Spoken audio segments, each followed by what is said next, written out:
बड़ी अपडेट जहां दिल्ली में यमुना नदी खतरे के निशान के पार है। खतरे के निशान से 0.35 मीटर ऊपर बह रही है। इस समय यमुना नदी आज सुबह 6 बजे तक फिर छोड़ा गया 2 लाख क्यूसेक से अधिक पानी 207 मीटर तक पहुंच सकता है। यमुना नदी का जल स्तर, बड़ी जानकारी आप तक पहुंचा रहे क्योंकि यमुना नदी इस समय खतरे के निशान के ऊपर बह रही है और दिल्ली में यमुना नदी का जल स्तर बढ़ रहा है। खतरे के निशान से 0.35 मीटर ऊपर बह रही है यमुना नदी। हमारे साथ हमारे सहयोगी विशाल जुड़े और ज्यादा जानकारी लेंगे विशाल से।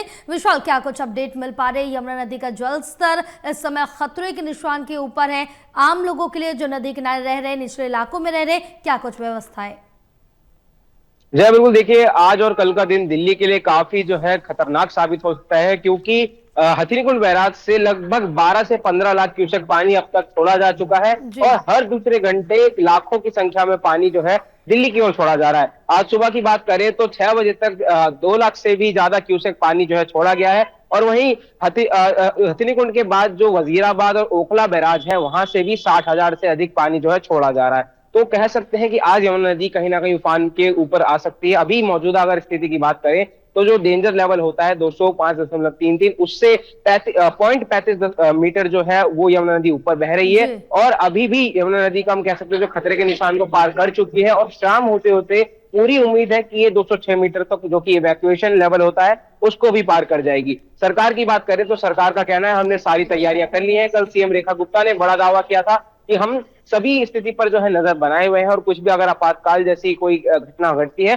तो उसके लिए तुरंत रेस्क्यू के लिए लोगों के लिए जो है टीमें तैनात कर दी गई हैं। अब देखना ये होगा कि जो निचले इलाकों में लोग रहते हैं उनको किस तरह से रेस्क्यू किया जाता है क्योंकि यमुना नदी का जलस्तर जो है काफी ऊपर आ चुका है और सीएम रेखा गुप्ता ने भी ये कहा था कि ऐसा उम्मीद जताई गई है कि 207 मीटर तक यमुना नदी का पानी जो है पहुंच सकता है। तो ये काफी जो है खतरे का सबब बन सकता है। इसमें लोगों को काफी ज्यादा सतर्क रहने की जरूरत है।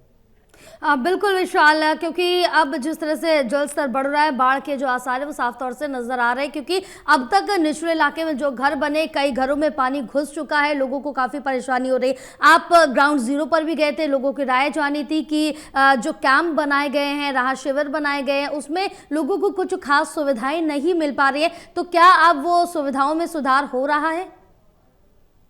देखिए बिल्कुल, क्योंकि कुछ दिनों पहले जब हम इन राहत शिविर कैंप्स में गए थे लोगों ने शिकायतें की थी कि उन्हें टाइम पर खाना नहीं मिल रहा है, उनके लिए बिजली की व्यवस्था नहीं की जा रही है। लेकिन कल जो है डीएम शाहदरा और डीएम नॉर्थ ईस्ट दिल्ली की तरफ से ऐलान किया गया है कि जितने भी जो फ्लड रिलीफ कैंप्स बनाए गए हैं उसमें लोगों की सुविधा के लिए खास ध्यान जो है वो रखने चाहिए और सभी अधिकारियों को, जो भी संबंधित अधिकारी हैं, उनको सख्त निर्देश दिए गए हैं कि आप ऑन ड्यूटी 24 घंटे रहकर लोगों की सेवा करें ताकि लोगों को दिक्कतों का सामना ना करना पड़े। वहीं अगर प्रशासन की बात करें, सीएम रेखा गुप्ता की बात करें तो उन्होंने भी अपने सभी संबंधित अधिकारियों को निर्देश दिए हैं कि जितने भी जो निचले इलाकों में लोग रहते हैं उनके इवैक्यूएशन के लिए, उनकी रेस्क्यू के लिए जो है तत्पर रहें क्योंकि किसी भी समय पानी उनके घरों में घुस सकता है और लोगों को काफी परेशानियों का सामना करना पड़ सकता है। तो इसी वजह से जो फ्लड रिलीफ कैंप्स हैं उनमें खास सुविधाएं दी जा रही हैं, जैसे बिजली, पानी, पंखा और खाना।